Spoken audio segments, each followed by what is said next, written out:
Good morning, my YouTube viewers. It's Palestine here. Welcome to my channel. I'm just making this video. It's a follow-on from the video that I just made called Troublemakers. And I think I'm going to call this video Trying because I'm really upset. After I made the video, I showed the video to my boyfriend so he could listen to it. I don't think that he realized that I was going to be as upset as I was.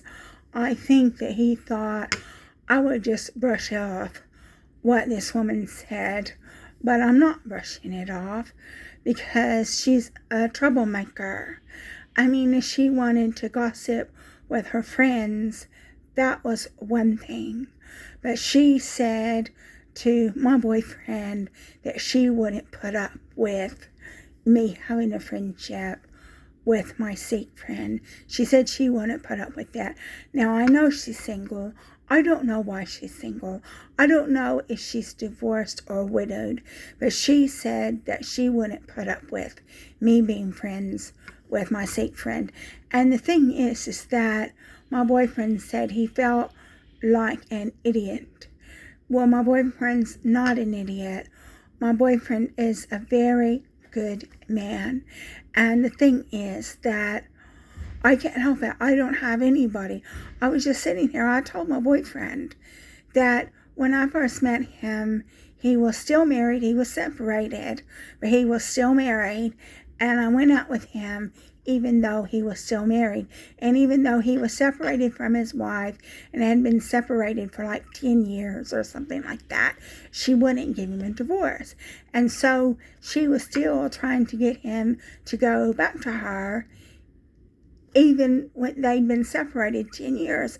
And he filled out divorce papers and had divorce papers sent to her house, and she had the divorce papers sent back saying not at this address. So even though they were separated for 10 years, she kept hoping that he would go back to her. And the thing is, they don't get along. They had a very volatile relationship, and they had a very volatile marriage. And that's why they broke up, because of the volatility. And they don't get along. And it was only, and she would tell my boyfriend she wouldn't give him a divorce. And she would tell my boyfriend that because she couldn't have a relationship, he couldn't have a relationship either. And then what happened was,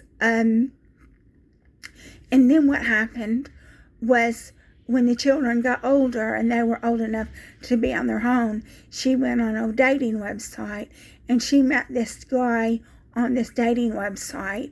And so as soon as she met somebody else, she didn't have too much time for her children at all. She would leave them home all alone while she was going out with this guy. But before she met this guy, she wouldn't let the children out of her sight because obviously she was using the children as a bargaining chip to try to get my boyfriend to go out with her. And then so basically every Saturday, my boyfriend would go spend the whole day with them. And I was at home all by myself every Saturday. And so I got a volunteer position at a charity shop, but that didn't work out because I believe that this charity shop was involved in harassing me, and I believe that it was financially motivated. But that's for another video. And so I didn't stay at the charity shop. And then, so every single Saturday, I was left all on my own so he could go see his children. And it would be an all-day event. It would be, he would leave early in the morning, and sometimes he wouldn't come back until the evening, late in the evening. And then in addition to that, sometimes he would go see them during the week. So again, I would be left all on my own during the week. And then he had this other daughter from another relationship, and she was really nasty, and she caused a lot of problems in our relationship. Not only did she cause problems in our relationship, the things that she did adversely affected my boyfriend's health. And this adverse effect on my boyfriend's health has affected our relationship.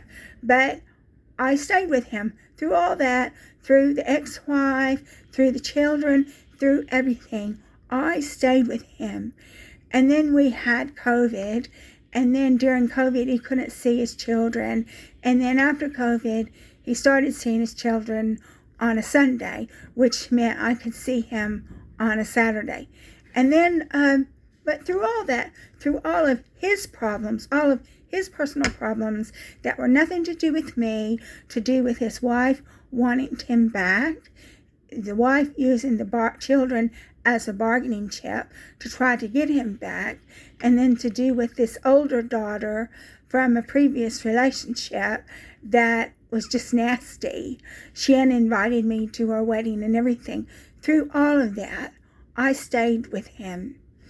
And I never said anything. I never said anything. I never said, oh, well, we could do this, but you've got to see your children. I always just stayed with him no matter what. But I don't have anybody. When all this stuff was going on, he'd be going out seeing his children and stuff. I'd be at home by myself. Sometimes he wouldn't come back until late at night, and I'd be at home by myself waiting for him. So that's all I have. All I have is my boyfriend. And then so if I make a friend, that friend is something for me to do, for me to spend time with when my boyfriend is out with his children, or out at a football game, or out at a political meeting. But I'm expected just to stay home by myself while he's doing all these things. And so I started studying, and I have to study because I can't retire. And because I can't retire, I have to study new things to keep myself job worthy. So if anything happens with my current job, I can tell a future employer what I've been working on. And I have to keep improving myself. I have to keep improving my skills. I have to automate my work. I have to make reports and everything. So if something happens with my current job, I can go to another job, hopefully working online, doing online work. That's why I'm studying. And in addition to that, okay, so I'm not allowed to make friends with people at work. So when I'm at work, I'm all on my own. I can't speak to my two colleagues because they're busy doing other things. They're not really that interested in my life and my problems, the fact that I'm all on my own. So they ask me how I'm doing, and I say, oh yeah, I'm doing great. Yeah, because they don't want to know. They don't want to know my problems. I'm not allowed to say anything that's said in this office. So I have to keep all that to myself. So I come into work, not allowed to speak to anybody, not allowed to repeat anything that's said. So the only thing that I can do is just make friends. So most people can make friends at work. I can't. Most people have family they can do things with. I don't. I don't have any family to do things with. You know, so the only thing I can do is make a friend. And then so I've got this woman making comments to my boyfriend to try to cause problems, to try to interfere in my life. And I'm just not happy about it. And so if that woman does text me, I'm going to text her back and say, I think it's best if you find other people to go out with, because you said things about me to Mike. They upset Mike and they upset me. Now, I don't want you interfering in my life. I said, I'm very sorry that I'm not giving you the news that you want to hear, but that's the way it is. And then if she phones me, which I hope she doesn't, I'm just going to tell her, I'm going to say, well, I think it's best if you find other people to go out with, because you said things to Mike. They upset Mike and they upset me, and I don't want you interfering in my life. And I'm going to say, I'm very sorry, but you can't go out with me. And that's that. And that's just what I've decided I'm going to do. And so I don't think that my boyfriend realize I was going to get so upset. But this woman is threatening my existence. This woman is threatening my existence when she says things about me to Mike to try to interrupt my relationship. And I've got a call coming in, so I have to close this video. I've said everything that I need to say, so thank you for watching it, and I'll be communicating with you in another video soon.